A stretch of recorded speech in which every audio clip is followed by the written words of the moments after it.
नमस्कार दोस्तों, आज मैं आपको इस वीडियो में बताने वाला हूं कि आप ई मित्र से सिलिकोसिस पेशेंट रजिस्ट्रेशन कैसे कर सकते हैं। जिसके लिए आवेदक का आपके पास जन आधार कार्ड होना चाहिए। जन आधार कार्ड में खाता संख्या लिंक होना चाहिए, और अगर लिंक नहीं है तो उसको लिंक कर लें। साथ ही उसके परिवार के 2 सदस्यों का खाता संख्या भी लिंक होना चाहिए जिनको नॉमिनी चुना जाएगा। एवं एक शपथ पत्र होना चाहिए जो ठेकेदार या कंपनी में जहाँ कहीं भी आवेदक ने काम किया हो वहाँ से लिखा हुआ होना चाहिए। अगर ऐसा नहीं है तो आप स्वयं के हस्ताक्षर करवा के उसका शपथ पत्र ले सकते हैं, उसको भी अटैच कर सकते हैं।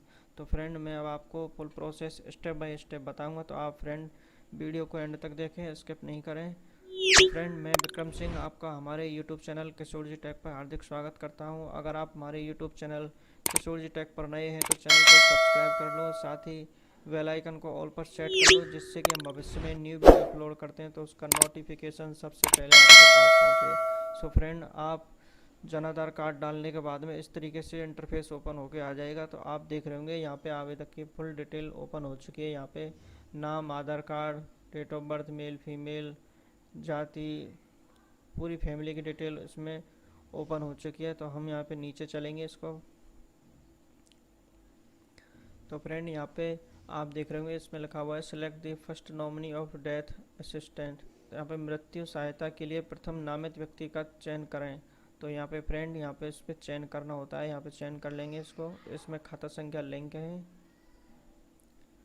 अब आप देखेंगे यहाँ पे select the second nominee for death assistance. ये दूसरा जो नॉमिनी है उसको चुनवा रहा है। अगर आपके पास है तो चुन लें, अगर नहीं है तो कोई दिक्कत नहीं है। फ्रेंड, ऊपर आगे बढ़ेंगे तो दोस्तों हम यहाँ से स्थायी पता भर लेंगे। आप देख रहे होंगे यहाँ पे डिस्ट्रिक्ट, तहसील, एड्रेस जो भी है ऑलरेडी जन आधार कार्ड में से ले लिया है। यहाँ से हम तहसील चुन लेंगे। जो भी आपकी पेशेंट की तहसील लगती है उसको आप यहाँ से चुन लेंगे।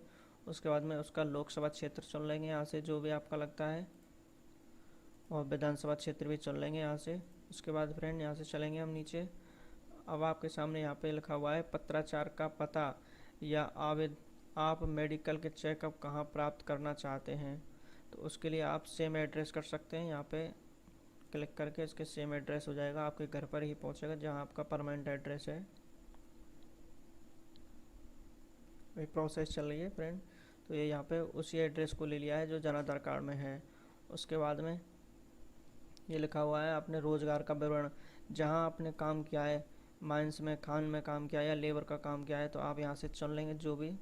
इस पर क्लिक कर देंगे। यहाँ पे क्लिक करने के बाद में इधर यहाँ चुन लेंगे आपने क्रेशर पर काम किया है, फैक्ट्री में किया है, या खान वर्कर हैं, जहाँ कहीं आपने काम किया है उस पर क्लिक कर देंगे। उसके बाद में फ्रेंड आप देख रहे होंगे यहाँ पे फर्म प्रमाण पत्र ये लिखा हुआ है। अगर आपके पास फर्म का प्रमाण पत्र है, फर्म ने लिख के दे दिया है, तो उसको अटैच कर देंगे। अगर लिख के नहीं दिया है तो आप सेल्फ डिक्लेरेशन इसमें स्वयं घोषित वाले पे क्लिक करके यहाँ से शपथ पत्र को अटैच कर देंगे, अपलोड कर देंगे। पीडीएफ में अपलोड करना है आपको, उसको 1 MB से बड़ा नहीं होना चाहिए। उसके बाद में फ्रेंड यहाँ पे लिखा हुआ है कितने वर्ष आपने कार्य किया है, तो यहाँ पे कार्य को अंकित कर देंगे। यहाँ पे हम कार्य को अंकित करने के बाद में अब आप नीचे चलेंगे नियोक्ता विवरण। तो यहाँ पे नियोक्ता विवरण जिस किसी आपने जहाँ किसी ठेकेदार के नीचे या कंपनी में काम किया उसका विवरण लिखा जाएगा यहाँ पे कम्प्लीटली। अगर आपके पास नहीं है, तब जैसे कि किसी के पास विवरण नहीं है तो उसको आप सेल्फ से भी भर सकते हैं। तो यहाँ पे हम सेल्फ टाइप कर देंगे। सेल्फ टाइप करने के बाद में नियोक्ता हम स्वयं बन जाते हैं। जैसे मेरा नाम है तो पेशेंट का, आवेदक का नाम है, उसको आवेदक का नाम यहाँ पे टाइप कर देंगे। नियोक्ता का नाम जो है, ये पेशेंट जो है गांव का रहने वाला है, शहर का रहने वाला है, इस पर हम यहाँ से सिंपली क्लिक कर देंगे। उसका एड्रेस भर देंगे जहाँ कहीं भी है। तो हम स्वयं कोई करना चाहते हैं तो जो हमारा जन आधार कार्ड में एड्रेस है उसी एड्रेस को रखेंगे हम यहाँ पे। उसको रखने के बाद में ये यहाँ से फिलअप हो जाएगा। फिलअप होने के बाद में यहाँ से एड्रेस वगैरह ये सारी चीज़ें कंप्लीट हो जाएंगी। उसके बाद में आप देख रहे होंगे आप स्वास्थ्य केंद्र चुनें जहाँ आप जांच के लिए जाना चाहते हैं। तो आप उस स्वास्थ्य केंद्र को चुनेंगे जहाँ से आप जांच करवाना चाहते हैं। प्रथम जो जांच होती है, एक्सरे वगैरह जो भी जांच है, डॉक्टर से कंसल्ट है, उसके लिए आपको यहाँ से चुनना पड़ेगा। तो यहाँ पे आप देख रहे होंगे हेल्थ सेंटर टाइप, स्वास्थ्य केंद्र का प्रकार। तो उसके लिए सिलेक्ट पर क्लिक करेंगे। यहाँ पे सिलेक्ट करने के बाद में अब आप जहां आपको नज़दीकी पीए कम्युनिटी हेल्थ सेंटर है, डिस्ट्रिक्ट हॉस्पिटल है, टीबी डिस्ट्रिक्ट क्लिनिक है, या मेडिकल कॉलेज, पीएमओ, सब डिस्ट्रिक्ट हॉस्पिटल यानी कि उप जिला अस्पताल, जिस किसी को आप चुनना चाहते हैं तो उसको आप चुन सकते हैं यहाँ से।